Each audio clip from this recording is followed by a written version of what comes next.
আসসালামু আলাইকুম। আশা করছি সকলেই ভালো আছেন। অনেকে আছেন যারা পাঙ্গাস মাছটা খেতে একদমই পছন্দ করেন না বা রান্না করার পরেও গন্ধ থেকে যায়।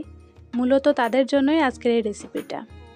আজকের এই রেসিপিতে কিভাবে গন্ধ দূর করে পারফেক্টভাবে পাঙ্গাস মাছ ভুনা করা যায় সেইটাই আপনাদের সঙ্গে শেয়ার করব। তো চলুন আর দেরি না করে মূল রেসিপিটা দেখে নিই। প্রথমেই আমি মাছগুলোকে খুব ভালোভাবে ধুয়ে নিয়েছি। এবার মাছে আমি এক টুকরো লেবুর রস দিয়ে দিব।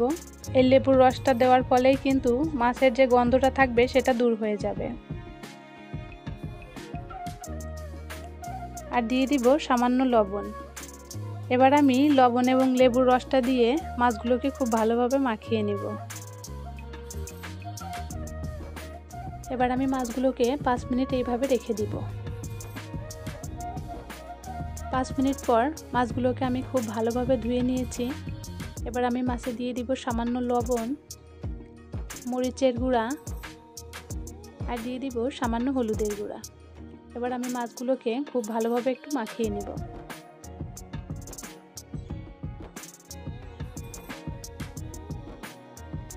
মাছগুলো মাখানো হয়ে গিয়েছে। এবার আমি মাছগুলোকে ভেজে নিব। প্যানে আমি তেলটাকে খুব ভালোভাবে গরম করে নিয়েছি। এবার আমি মাছগুলো প্যানে দিয়ে দিব।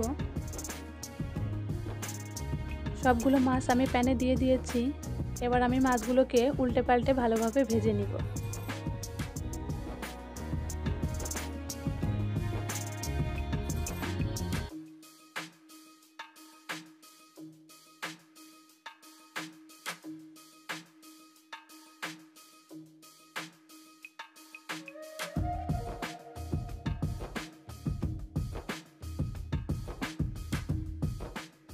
মাছগুলো ভাজা হয়ে গিয়েছে। এবার আমি তুলে নিব। মাছগুলো কিন্তু খুব বেশি কড়া করে ভাজা যাবে না, তাহলে কিন্তু খেতে একদমই ভালো লাগবে না।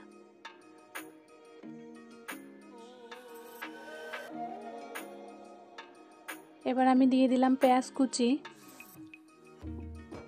পেঁয়াজ কুচিটাকে নেড়ে চেড়ে আমি একটু গোল্ডেন ব্রাউন করে ভেজে নিব।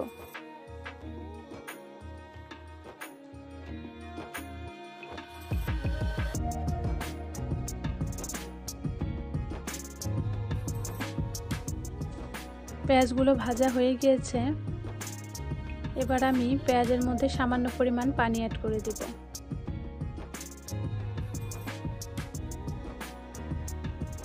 এই পর্যায়ে আমি দিয়ে দিব 1 টেবিল চামচ পরিমাণ জিরা বাটা আর দিয়ে দিব 1.5 টেবিল চামচ পরিমাণ আদা রসুন বাটা।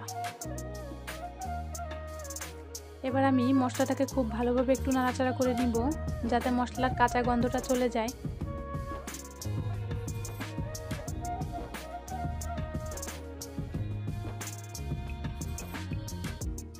এই পর্যায়ে আমি দিয়ে দিব 1/2 টেবিল চামচ লাল মরিচের গুঁড়া, 1/2 টেবিল চামচ হলুদের গুঁড়া, সামান্য ধনিয়ার গুঁড়া আর দিয়ে দিব স্বাদমতো লবণ।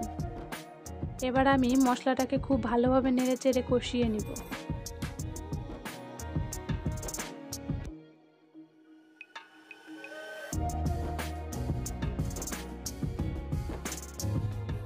মশলাটা কষানো হয়ে গিয়েছে। এ পর্যায়ে আমি সামান্য পরিমাণ পানি অ্যাড করে দিব। আর যারা আমার চ্যানেলে নতুন, প্লিজ আমার চ্যানেলটা সাবস্ক্রাইব করবেন। আর যারা অলরেডি আমার চ্যানেলটা সাবস্ক্রাইব করেছেন তাদেরকে অসংখ্য অসংখ্য ধন্যবাদ। এ পর্যায়ে আমি মাছগুলো দিয়ে দিব।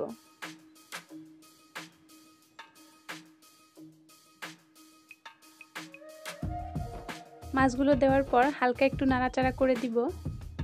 সেই সঙ্গে দিয়ে দিব কয়েকটা কাঁচামরিচ।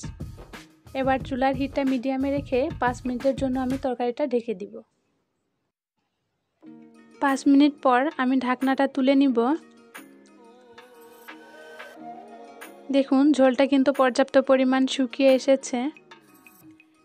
এ পর্যায়ে আপনারা অবশ্যই লবণটা চেক করে নেবেন। এবার আমি দিয়ে দিলাম সামান্য জিরের গুঁড়া। রান্নার শেষে অবশ্যই আপনারা জিরের গুঁড়োটা দেওয়ার চেষ্টা করবেন, তাহলে কিন্তু তরকারিটা খেতে অনেক বেশি ভালো লাগবে।